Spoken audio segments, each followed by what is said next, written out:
எல்லாரும் எதிர்பார்த்த மாதிரி இன்னைக்கு மார்க்கெட்டு நெகட்டிவ்ல ஓப்பன் ஆனாங்க. ஆனால் க்ளோஸ் ஆகும்போது பாசிட்டிவ்ல வந்து க்ளோஸ் ஆயிருக்காங்க. நிறைய ஸ்டாக்கோட ப்ரைஸ் இன்னைக்கு பாசிட்டிவாக தான் க்ளோஸ் ஆயிருக்கு. அதை பற்றி பார்ப்போம். வருஷத்துக்கு 20% டிவிடெண்ட் கொடுக்கக்கூடிய சூப்பரான ஒரு ஷேரை பற்றியும் பார்க்க போகிறோம். அந்த கம்பெனி வருஷத்துக்கு கிட்டத்தட்ட 4 தடவை டிவிடெண்ட் கொடுத்துட்டு இருக்காங்க. டாடா கெமிக்கல்ஸ் இன்னைக்கு 7.5% இன்க்ரீஸ் ஆயிருக்கு. அதை பற்றியும் பார்ப்போம். நம்ம சப்ஸ்கிரைபர்ஸ் நிறைய பேர் நிறைய ஸ்டாக்கை பற்றி கேட்டிருந்தாங்க. அதை பற்றியும் பார்க்க போகிறோம். நிஃப்டி 50 இன்னைக்கு எல்லாரும் எதிர்பார்த்த மாதிரி நெகட்டிவ்ல தான் ஓப்பன் ஆனாங்க. நேற்று நல்ல ஒரு பாசிட்டிவ்ல இருந்தாங்க. இன்னைக்கு எல்லாரும் என்ன சொல்லியிருந்தாங்கன்னா நெகட்டிவ்ல தான் ஓப்பன் ஆக போகுது அப்படின்ற மாதிரி சொல்றாங்க. நிறைய ஸ்டாக்கோட பிரைஸ் இன்னைக்கு நெகட்டிவ்ல தான் ஓப்பன் ஆனாங்க. ஆனால் போக போக மார்க்கெட் க்ளோஸ் ஆகும்போது பாசிட்டிவ்ல வந்து க்ளோஸ் ஆயிருக்கு. நிஃப்டி 50 கிட்டத்தட்ட 23 புள்ளி பாசிட்டிவா வந்து க்ளோஸ் ஆயிருக்கு. பேங்க் 0.11% நெகட்டிவ், எம்ஓ defence 0.50% negative, silver 4% negative, gold 2% negative. இன்னைக்கு சில்வர் அண்ட் கோல்டு தான் ரொம்ப நெகட்டிவாக க்ளோஸ் ஆயிருக்காங்க. Auto 0.24% positive, pharma 0.49% positive, IT 1.73% positive. இன்னைக்கு ஐடி செக்டரில் இருக்கக்கூடிய ஸ்டாக் நல்லா வந்து பர்ஃபார்மன்ஸ் வந்து பண்ணியிருக்காங்க. நிஃப்டி ஃப்ளாட்டாக தான் க்ளோஸ் ஆயிருக்காங்க.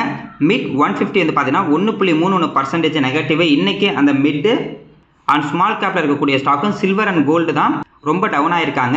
நிஃப்டி 50ல டாப் 5 கெய்னர்ஸில் HCL technologies, tech Mahindra, Tata consumer, Wipro, Infosys இருக்காங்க. இன்னைக்கு ஐடி செக்டரில் நல்லா வந்து பர்ஃபார்மன்ஸ் பண்ணியிருக்காங்க. அதே மாதிரி டாப் 5 லூசர்ஸில் Asian paint, Eicher motors, Sun Pharma, Eternal, Bajaj auto இருக்காங்க. பார்க்கலாம் நாளைக்கு மார்க்கெட் இதே மாதிரி பாசிட்டிவாக இருந்துச்சுன்னா ரொம்ப நல்லா இருக்கும். ரொம்ப நாளாவே நம்ம மார்க்கெட் கீழே தான் போய்கிட்டு இருக்கு. வார் எப்போ முடிக்கிறாங்களோ அப்போ நம்ம மார்க்கெட் வந்து பார்த்தீங்கன்னா ஈஸியாக வந்து ரிவர்ஸ் வந்து ஆகும். பார்ப்போம் எப்போ முடியுது அப்படின்னு. எனர்ஜி இன்ஃப்ராஸ்ட்ரக்சர் ட்ரஸ்ட்டு, இவங்க ஒரு ட்ரஸ்ட்டு அப்படின்னா இவங்களுக்கு வந்து பார்த்தீங்கன்னா நிறைய அசட் இருக்கும். அந்த அசட்டை லீஸுக்கோ இல்லை அவங்க அசட்டை வச்சு வாடகை கொடுத்தோ அவங்களுக்கு வந்து பணம் வரும். அதாவது இப்போ இந்த கம்பெனி வந்து பார்த்தீங்கன்னா இந்த கம்பெனிக்கு நிறைய பைப்லைன் இருக்குது. அந்த பைப்லைனில் கேஸு ஒரு இடத்துலேருந்து இன்னொரு இடத்துக்கு வந்து பார்த்தீங்கன்னா டிஸ்ட்ரிபியூஷன் வந்து நடந்துக்கிட்டு இருக்கு. இந்த கம்பெனி பைப்லைனுக்கு வழியாக எந்தெந்த கம்பெனிலாம் அவங்களோட கேஸை ஒரு இடத்துலேருந்து இன்னொரு இடத்துக்கு கொண்டு போகிறாங்களோ, 1 லிட்டர் இல்லைனா 1 கிலோவுக்கு இவ்வளோ அமௌண்ட் நாங்கள் தரோம் அப்படின்ற மாதிரி சொல்லியிருப்பாங்க. அந்த அமௌண்ட்டு இந்த கம்பெனிக்கு வந்து ப்ராஃபிட்டாக இருக்கும். அந்த ப்ராஃபிட் எடுத்துருந்தால் நமக்கு வந்து பார்த்தீங்கன்னா டிவிடெண்டாக வந்து தராங்க. கரண்ட் ப்ரைஸ் 79 ரூபாய்க்கு இருக்குது. 80 ரூபா வச்சுக்கலாம். வருஷத்துக்கு கிட்டத்தட்ட 4 தடவை டிவிடெண்ட் வந்து கொடுத்துட்ருக்காங்க. ஜனவரி மாதம், ஏப்ரல் மாதம், ஜூலை மாதம், அக்டோபர் மாதம், இந்த 4 மாதமே இவங்க டிவிடெண்ட் கொடுத்துட்ருக்காங்க.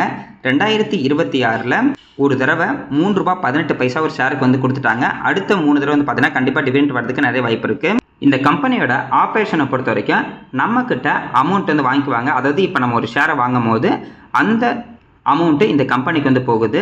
அந்த மாதிரி இவங்களுக்கு வரக்கூடிய அந்த அமௌண்ட்டை வச்சு வந்து பார்த்தீங்கன்னா எனர்ஜி அசட்டை அக்யூர் பண்ணுறாங்க, ஆப்ரேட் பண்ணுறாங்க, அதுக்கப்புறம் வந்து பார்த்தீங்கன்னா மெயின்டைன் பண்ணுறாங்க. இதனால இவங்களுக்கு வந்து பார்த்தீங்கன்னா நிறைய லாபம் கிடைக்குது. அதுவும் இல்லாமல் இவங்க இருக்கக்கூடிய இந்த பிஸ்னஸ் வந்து பார்த்தீங்கன்னா லாங் டேர்முக்கு இருக்கும். அதே மாதிரி இவங்க ஒரு கான்ட்ராக்ட் வந்து சைன் பண்ணுறாங்கன்னா லாங் டேர்முக்கு வந்து சைன் பண்ணுவாங்க. அதனால ஸ்டெடியாக இவங்களுக்கு ஒரு இன்கம் அப்படிங்கிறது வந்துக்கிட்டே இருக்கும்.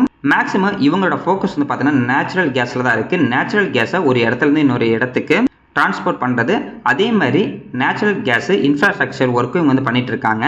இந்த கம்பெனிகிட்ட கிட்டத்தட்ட 1483 கிலோமீட்டருக்கான பிஐ டைரக்ஷனல் பைப்லைன் இருக்குது. அதே மாதிரி கிட்டத்தட்ட 15 சிட்டிக்கு இவங்களோட கேஸ் பைப்லைன் வந்து இருக்குது. 10 கம்ப்ரஸர் ஸ்டேஷனும் 240 வாட்டர் பாடி கிராசிங் இருக்குது. 2380 ரோட் கிராசிங் இருக்குது. அதுவும் இல்லாமல் இவங்களோட அந்த பைப்லைனு அளவு கிட்டத்தட்ட 48 இன்ச்சாக இருக்குது. இவங்களோட ஆப்ரேஷன் சென்டர் வந்து பார்த்தீங்கன்னா மும்பை அண்ட் ஹைதராபாத்தில் இருக்குது. கிட்டத்தட்ட 22 டெலிவரி பாயிண்ட்டு இப்போதைக்கு இருக்குது. இவங்களுக்கு இன்னும் அமௌண்ட் அதிகமாக இவங்களோட பைப்லைன் வந்து அதிகமாக்குறது, மற்றபடி நிறைய ஸ்டேஷன்ஸு இதெல்லாம் அதிகமாக்கினாங்கன்னா இவங்களுக்கு அமௌண்ட் வந்து பார்த்தீங்கன்னா அதிகமாக வரும். அதனால டிவிடெண்ட் வந்து பார்த்தீங்கன்னா அதிகமாக தருவாங்க. நம்ம இந்தியன் கவர்மெண்ட் ரூல்ஸ் படி இந்த மாதிரி இன்ஃபிட்டு ரீட்ஸு எல்லாமே அவங்களுக்கு வரக்கூடிய ப்ராஃபிட்லேருந்து கிட்டத்தட்ட 90லேருந்து 95% நம்மளுக்கு டிவிடெண்டாகவே ஷேர் ஹோல்டர்ஸ்க்கு வந்து திருப்பி தரணும். அதனால தான் இந்த கம்பெனி இவங்களுக்கு வரக்கூடிய ப்ராஃபிட் வந்து கிட்டத்தட்ட 90%க்கு மேலே நம்மளுக்கு டிவிடெண்டாகவே கொடுத்துக்கிட்டு இருக்காங்க. நல்ல ஒரு லாபத்தில் தான் இருந்துகிட்டு இருக்காங்க. ஆனால் இந்த மார்ச் 2025 வந்து பார்த்தீங்கன்னா வெறும் 9 கோடி தான் லாபம் கொடுத்துருக்காங்க, நெட் ப்ராஃபிட்டாக கொடுத்துருக்காங்க. இதுவே மார்ச் 2024ல் 822 கோடி இவங்க வந்து ப்ராஃபிட்டாக கொடுத்துருந்தாங்க. ஆனால் லாஸ்ட்டாக போன வருஷம் தான் வந்து பார்த்தீங்கன்னா ரொம்ப கம்மியான ப்ராஃபிட் வந்து கொடுத்துருக்காங்க. ஆனால் இப்போ மார்ச் 2026 வந்து பார்த்தீங்கன்னா நல்ல ஒரு ப்ராஃபிட் வந்து கொடுக்கறதுக்கு நிறைய வாய்ப்பு இருக்குது. பார்ப்போம் அவங்களுக்கு எந்த அளவுக்கு அதிகமாக லாபம் கிடைக்குதோ அந்த அளவுக்கு நம்மளுக்கு டிவிடெண்ட்டே கிடைக்கும். டிவிடெண்ட் ஈல்டை பொறுத்த வரைக்கும் 19% இருக்குது. லாஸ்ட் ஒரு வருஷத்தில் ஒரு ஷேருக்கு 15 ரூபா 26 பைசா டிவிடெண்டாக கொடுத்துருக்காங்க. அப்படி பார்க்கும்போது கரண்ட் ப்ரைஸ் வச்சு பார்க்கும்போது 19% டிவிடெண்ட் ஈல்டு அப்படிங்கிறது ரொம்ப சூப்பரான ஒரு டிவிடெண்ட் ஈல்டு. ஏன் அப்படின்னா இப்போ நம்ம ஒரு இண்டெக்ஸில் வந்து முதலீடு பண்ணும்போது வருஷம் 12% தான் ரிட்டர்ன் தரும் அப்படின்ற மாதிரி இருக்கும். அதே மாதிரி அந்த இண்டெக்ஸை நம்ம எப்போ சேல் பண்ணுறோமோ அப்போ தான் நம்ம அந்த லாபத்தை வந்து ரியலைஸ் வந்து பண்ணுவோம். அது வரைக்கும் நம்ம அக்கௌண்ட்டில் அப்படியே தான் இருக்கும். ஆனால் இப்போ இந்த ஸ்டாக்கில் யாராவது முதலீடு பண்ணியிருந்தாங்க அப்படின்னா அவங்களுக்கு இப்போ வருஷம் வந்து பார்த்தீங்கன்னா இந்த 19% 20% டிவிடெண்ட் அப்படிங்கிறது அவங்க பேங்க் அக்கௌண்ட்டுக்கே வந்துடும். அவங்க வந்து பார்த்தீங்கன்னா இந்த ஸ்டாக்கை செல் பண்ண கூட அவசியம் கிடையாது.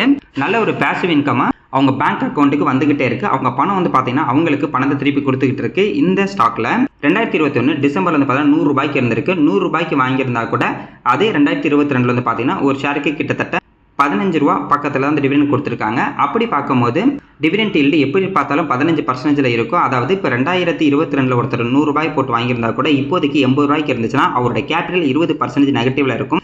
ஆனால் லாஸ்ட் 3 வருஷத்துல அவங்க வந்து பார்த்தீங்கன்னா 15% டிவிடெண்ட் அவங்களுக்கு வந்திருக்கும். அதனால அவங்க இப்போதைக்கு வந்து பார்த்தீங்கன்னா நெகட்டிவ்ல இருக்க மாட்டாங்க. இந்த நெகட்டிவ்ல இருக்கக்கூடிய இந்த 20% அப்படிங்கிறது அவங்க டிவிடெண்டாவே எடுத்திருப்பாங்க.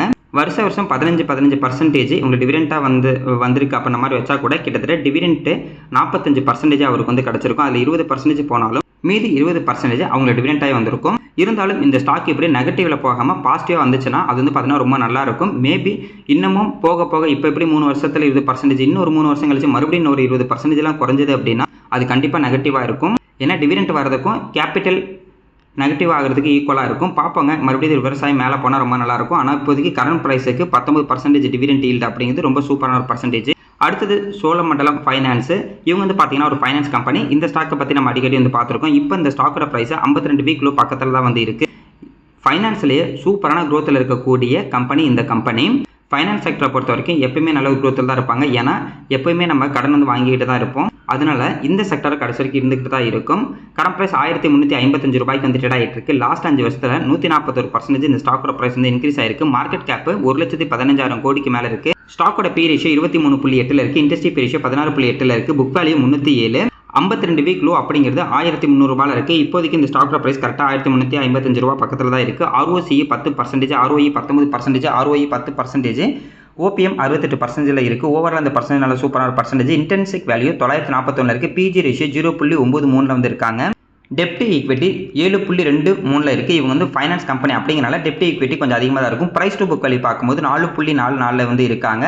இவங்களோட CAGR பொறுத்த வரைக்கும் லாஸ்ட் 10 வருஷம் நம்ம எடுத்து பார்த்தா கூட சேல்ஸ் growth 21%, ப்ராஃபிட் growth 25%. அதாவது இது ரெண்டுமே இந்த கம்பெனிக்கு வரக்கூடிய sales growth and profit growth. ஸ்டாக்கோட ப்ரைஸ் வந்து பார்த்தீங்கன்னா லாஸ்ட் 10 வருஷத்தில் 25%. அதாவது 10 வருஷத்துக்கு முன்னாடி இந்த ஸ்டாக்கில் ஒருத்தர் முதலீடு பண்ணியிருந்தாங்கன்னா வருஷம் 25% இந்த ஸ்டாக்கோட ப்ரைஸ் வந்து இன்க்ரீஸ் ஆகிட்டு இருக்கும். இதுவே போன வருஷம் ஒருத்தர் வாங்கியிருந்தா கூட 6% நெகட்டிவ்ல இருப்பார். ஆனால் இங்கே வந்து பார்த்தீங்கன்னா சேல்ஸ் growth ப்ராஃபிட் growth அப்படியே தான் இருக்குது. சேல்ஸ் growth லாஸ்ட் ஒரு வருஷத்தில் 23%, ப்ராஃபிட் growth 19% அப்படின்ற மாதிரி தான் இருக்குது. இது வந்து பார்த்தீங்கன்னா லைட்டாக குறைஞ்சிருக்கு. இருந்தாலும் ஸ்டாக்கோட ப்ரைஸ் இப்போ மார்க்கெட்டே கீழே போயிட்டு இருக்கனால கீழே குறைஞ்சிருக்கு. ரிட்டர்ன் ஈக்விட்டி வந்து பார்த்தீங்கன்னா கரெக்டாக 20% வந்து இருக்குது. கம்பெனிக்கு வந்து எந்த பிரச்சனையும் இல்லை. இயர் அண்ட் இயர் வந்து பார்த்தீங்கன்னா நல்ல ஒரு growth தான் இருக்காங்க. நல்ல ஒரு லாபம் தான் வந்து போஸ்ட் பண்ணிட்டு இருக்காங்க. இருந்தாலும் மார்க்கெட்டே கீழே போயிட்டு இருக்கனால இப்போ இந்த ஸ்டாக்கோட ப்ரைஸ் 52 வீக்ல பக்கத்தில் இருக்குது. இது நமக்கு நல்ல ஒரு வாய்ப்பாக இருக்கும். சூப்பரான ஒரு கம்பெனி. கோஃபோர்ஜ் இவங்க வந்து பார்த்தீங்கன்னா சாஃப்ட்வேர் கம்பெனியாக இருக்காங்க. அதாவது ஐடி செக்டரில் வந்து இருக்காங்க. இன்னைக்கு இந்த ஸ்டாக்கோட ப்ரைஸ் காலைல பார்க்கும்போது கிட்டத்தட்ட 7% பாசிட்டிவ்ல இருந்தாங்க. ஆனால் க்ளோஸ் ஆகும்போது ஒரு 4.5% பாசிட்டிவ் வந்து க்ளோஸ் ஆயிருக்காங்க. இந்தியாவில் இருக்கக்கூடிய டாப் 20 இந்தியன் சாஃப்ட்வேர் எக்ஸ்போர்ட்டரில் இவங்களும் ஒருத்தங்களாக வந்து இருக்காங்க. அதே மாதிரி இவங்களோட கிளைண்ட் அப்படின்னு எடுத்துக்கிட்டா அப்படின்னா பிரிட்டிஷ் ஏர்வேஸு, இந்த ING குரூப்பு, SEI இன்வெஸ்ட்மெண்ட்டு, சீட்டா இவங்க எல்லாமே இவங்களோட கிளைண்ட்டாக இருக்காங்க. அதுவும் இல்லாமல் இந்த கம்பெனி வந்து பார்த்தீங்கன்னா நம்ம இந்தியாவில் மட்டும் கிடையாது. இவங்களோட சப்சிடரி வந்து பார்த்தீங்கன்னா யூஎஸில் இருக்குது, Singapore, Australia, UK, Germany and தாய்லாந்துலேயும் இருக்குது. இப்போதைக்கு ஐடி செக்டர் வந்து பார்த்தீங்கன்னா கீழே வந்து போயிட்டு இருக்கு. இப்போ 2-3 நாளாக தான் மறுபடியும் ரிவர்ஸாகவே இன்க்ரீஸ் ஆயிருக்காங்க. ஏன்னா US டாரிஃப் வந்து போட்டாங்க, அதுக்கப்புறம் வார் இருந்தது. இதனால ஐடி செக்டர் ஃபுல்லாக கீழே தான் டவுனில் தான் போயிட்டு இருந்தது. இந்த கம்பெனி வந்து பார்த்தீங்கன்னா ரொம்ப டவுன் ஆகிட்டு இருந்தாங்க. இப்போ கொஞ்சமாக ரெக்கவர் வந்து ஆக ஆரம்பிச்சிருக்காங்க. கரண்ட் ப்ரைஸ் 1218 ரூபாய்க்கு வந்து ட்ரேட் ஆகிட்டு இருக்கு. மார்க்கெட் கேப்பு 40,986 கோடியில் வந்து இருக்குது. ஸ்டாக்கோட பி ரேஷியோ 32 வந்து இருக்குது.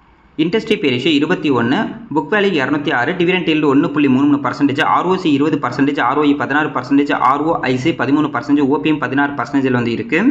இன்டென்சிக் வேல்யூ 971 இருக்குது. பிஜி ரேஷியோ 4.99 இருக்குது. பிஜி ரேஷியோ வந்து பார்த்தீங்கன்னா கிட்டத்தட்ட 5 பக்கத்தில் இருக்குது. இது பிஜி ரேஷியோ ஆக்சுவலாக 2க்கு மேலே இருந்தாவே கொஞ்சம் பிஜி ரேஷியோ வச்சு பார்க்கும்போது அதிகமான வேல்யூஷன் அப்புற மாதிரி வந்து வச்சுருப்போம். இப்போ இது வந்து பார்த்தீங்கன்னா 2க்கு மேலே இருக்குது. ஆனால் இப்போதைக்கு நம்ம டிசிஎஸ்சி, ஹெச்சிசிஎல், விப்ரோ எதை பார்த்தாலும் சரி பிஜி ரேஷியோ வந்து கொஞ்சம் அதிகமாக தான் இருக்குது. இந்த செக்டாருக்கே பிஜி ரேஷியோ வந்து பார்த்தீங்கன்னா அதிகமாக தான் வந்து இருக்குது. டெப்ட் ஈக்விட்டி 0.14 இருக்காங்க. ப்ரைஸ் டு புக் வேல்யூ 5.78 இருக்காங்க. இவங்களோட சிஏஜிஆரை நம்ம எடுத்து பார்த்தா கூட லாஸ்ட் 5 வருஷத்தில் சேல்ஸ் growth 24%, ப்ராஃபிட் growth 13% இருக்குது. ஸ்டாக்கோட ப்ரைஸ் லாஸ்ட் 5 வருஷத்தில் 14% வந்து அதிகமாக இருக்குது. லாஸ்ட் ஒரு வருஷத்தில் வந்து பார்த்தீங்கன்னா 26% இப்போதைக்கு நெகட்டிவ்ல இருக்குது. ரிட்டர்ன் ஈக்விட்டி வந்து பார்த்தீங்கன்னா கிட்டத்தட்ட 21% வந்து இருக்குது. இந்த கம்பெனி சூப்பரான ஒரு கம்பெனி. இயர் ஆன் இயர் வந்து பார்த்தீங்கன்னா அவங்களோட நெட் ப்ராஃபிட் அப்படின்னு அதிகமாகிட்டே இருக்குது. அதே மாதிரி நெட் சேல்ஸ் வந்து பார்த்தீங்கன்னா அதிகமாகிட்டு இருக்குது. இவங்களோட ரெவன்யூ அதிகமாகிட்டு இருக்குது. நெட் ப்ராஃபிட் வந்து பார்த்தீங்கன்னா அதிகமாகிட்டே தான் இருக்குது. சூப்பரான ஒரு கம்பெனியாக இருக்காங்க. இந்த லெஃப்ட் சைடு கீழே வந்து பார்த்தீங்கன்னா இது வந்து இந்த ஸ்டாக்கோட ப்ரைஸ் கிடையாது. ஸ்டாக்கோட பிஇ ரேஷியோ இந்த ஸ்டாக்கை கிட்டத்தட்ட 70 பிஇ ரேஷியோக்கெலாம் இதுக்கு முன்னாடி வந்து ட்ரேட் ஆகிட்டு இருந்துச்சு. இப்போ வந்து பார்த்தீங்கன்னா 30 பிஇ ரேஷியோ பக்கத்தில் தான் வந்து இருக்குது.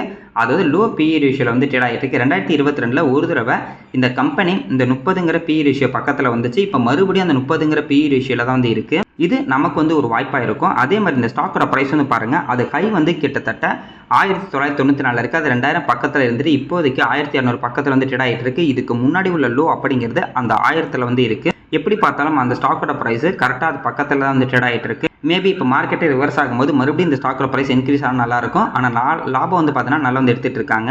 சூப்பரான ஒரு கம்பெனியாக வந்து இருக்காங்க. அடுத்தது டாடா கெமிக்கல்ஸ். டாடா கெமிக்கல்ஸ் இன்றைக்கி வந்து பார்த்தீங்கன்னா காலையில் நல்ல ஒரு பாசிட்டிவ் வந்து இருந்தாங்க. கிட்டத்தட்ட 7% மேலே பாசிட்டிவாக இருந்தாங்க. ஆனால் க்ளோஸ் ஆகும்போது ஒரு 6.5% பாசிட்டிவ் வந்து க்ளோஸ் ஆகிருக்காங்க. இவங்க கெமிக்கல் பிஸ்னஸில் இருக்காங்க. இந்த கம்பெனி வந்து பார்த்தீங்கன்னா மேனுஃபேக்சரிங் அண்ட் எக்ஸ்போர்ட் வந்து பண்ணிட்டு இருக்காங்க. ஸ்பெஷாலிட்டி ப்ராடக்ட் அண்ட் ஸ்பெஷாலிட்டி கெமிக்கலும் வந்து பண்ணிட்டு இருக்காங்க. இவங்க சோடா ஆஷ் இண்டஸ்ட்ரீஸில் தான் இருக்காங்க. இந்த சோடாவை பொறுத்த வரைக்கும் இவங்க தான் சூப்பரான ஒரு பிளேயராக இருக்காங்க நம்ம இந்தியாவில். இவங்க யூரோப் அண்ட் ஆப்பிரிக்காலையும் இவங்களோட பிஸ்னஸ் பார்த்தீங்கன்னா பண்ணிட்டு இருக்காங்க. ப்ளஸ் நார்த் அமெரிக்காலே வந்து இருக்காங்க. நல்ல கம்பெனி, நல்ல குரூப்பு. ஆனால் என்ன பிரச்சனைனா இவங்களோட growth அப்படிங்கிறது ரொம்ப கம்மியாக இருக்குது. இவங்களோட லாபம் அப்படிங்கிறது தொடர்ந்து அடி வாங்கிட்டே இருக்குது.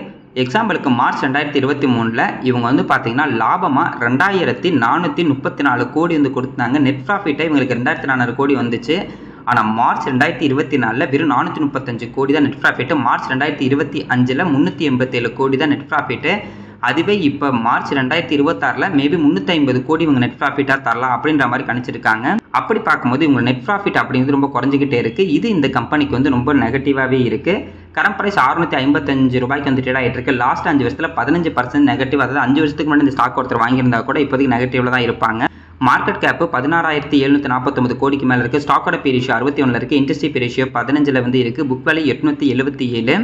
இந்த ஸ்டாக்கு இப்போதைக்கு புக் வேல்யூவை விட கம்மியாக தான் வந்து ட்ரேட் ஆகிட்டு இருக்கு. Dividend yield 1.69%, ROC 3.96%, ROE 1.20%, ROIC 4.16%, OPM 12.7% இருக்குது. ஓவராலாக இந்த பர்சன்டேஜ் ரொம்ப கம்மியான பர்சன்டேஜ். மினிமம் இந்த பர்சன்டேஜ்லாம் ஒரு 15க்கு மேலே இருந்துச்சுன்னா ரொம்ப நல்லா இருந்திருக்கும். இன்டென்சிக் வேல்யூ 223 இருக்குது. பிஜி ரேஷியோ நெகட்டிவ்லேயே இருக்குது. இதுவும் இந்த கம்பெனிக்கு வந்து நெகட்டிவாக இருக்கும். டெப்ட் ஈக்விட்டி 0.34 இருக்காங்க. Price to book value 0.71. இதில் இருக்க ஒரே ஒரு நல்லது என்னன்னா புக் வேல்யூயை விட இந்த ஸ்டாக்கோட ப்ரைஸ் இப்போது கம்மியாக்கி வந்து ட்ரேட் இருக்கு.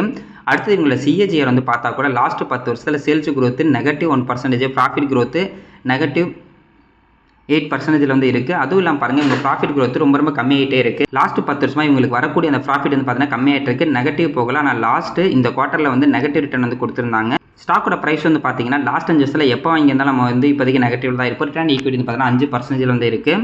ஓவரால் இதை பார்த்துட்டு இது டாடா குரூப் கம்பெனி, அதனால் நான் வாங்க போகிறேன் அப்படின்ற மாதிரி நிறைய பேர் நினைப்பாங்க. அப்போல்லாம் நம்ம வந்து வாங்கக்கூடாது. டாடா குரூப் அப்படிங்கிறதுக்காகலாம் நம்ம போயிட்டு நம்ம காசை நம்மளே போயிட்டு இழக்கக்கூடாது.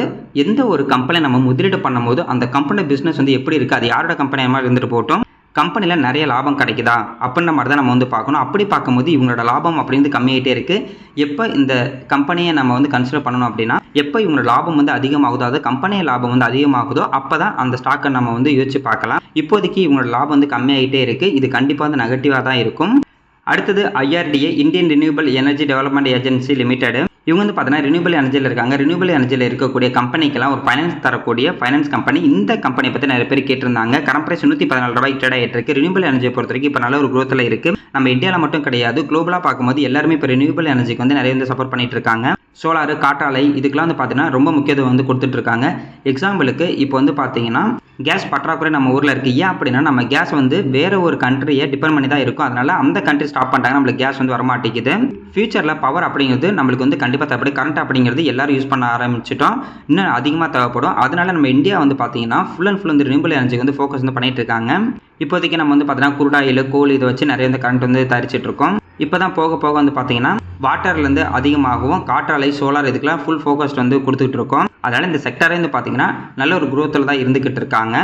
இந்த கம்பெனியை பொறுத்த வரைக்கும் நல்ல ஒரு சூப்பரான ஒரு குரோத்தில் தான் இருக்காங்க. அதாவது லாபம் அப்படிங்கிறது இயர் ஆன் இயர் இவங்களுக்கு வந்து அதிகமாகிட்டு தான் இருக்குது. கரண்ட் ப்ரைஸ் 314 ரூபாய்க்கு வந்து ட்ரேட் ஆகிட்டு இருக்கு. லாஸ்ட் ஒரு 5 வருஷத்தில், அதாவது டிசம்பர் 2023 நம்ம எடுத்து பார்த்தா கூட இப்போ வரைக்கும் 82% இந்த ஸ்டாக்கோட ப்ரைஸ் வந்து இன்க்ரீஸ் ஆயிருக்கு. மார்க்கெட் கேப் 32,124 கோடிக்கு மேலே இருக்கு. ஸ்டாக்கோட பி ரேஷியோ 17 இருக்குது, இண்டஸ்ட்ரி பி ரேஷியோ 17 இருக்குது, book value 46, ROC 9.37%, ROE 18%, ROIC 9.37%, OPM 88.6% இருக்குது. ஓவரால் அந்த பர்சன்டேஜ் சூப்பரான ஒரு பர்சன்டேஜ். இன்டென்சிக் வேல்யூ 105 இருக்குது. பிஜி ரேஷியோ 0.44 இருக்காங்க.